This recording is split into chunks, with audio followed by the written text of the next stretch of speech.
You may have heard it just a few hours ago. Michigan held a statewide tornado drill. It's part of Severe Weather Awareness Week. A number of cities and counties, they took part in the testing of those sirens.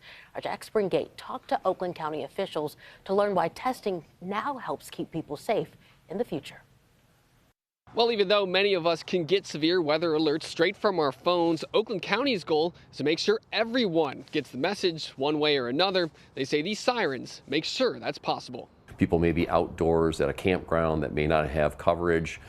People may be unhoused and don't have access to a cell phone. This outdoor warning siren system is the ability to reach that last percentage. When you hear them, a tornado is just one of the possible weather events they could be warning you about. But in Oakland County, we do set them off for straight line winds, 70 miles per hour or greater also. It only works for weather, so when you hear those sirens going off, you go indoors and then find the information you need from your trusted source. I recently reported on Ann Arbor considering the decommissioning of their outdoor warning sirens, citing costs and low usage. Page says that wouldn't happen in Oakland County. We have no plans whatsoever to reduce that or eliminate that because we are able to sustain that. And it is the ability to reach that last percentage of people. We attempt to reach 100% of everybody. As the statewide tornado drill happens during Michigan's Severe Weather Awareness Week, Page says it's also a good time to talk to your family about what you'll do to stay safe next time these sirens go off.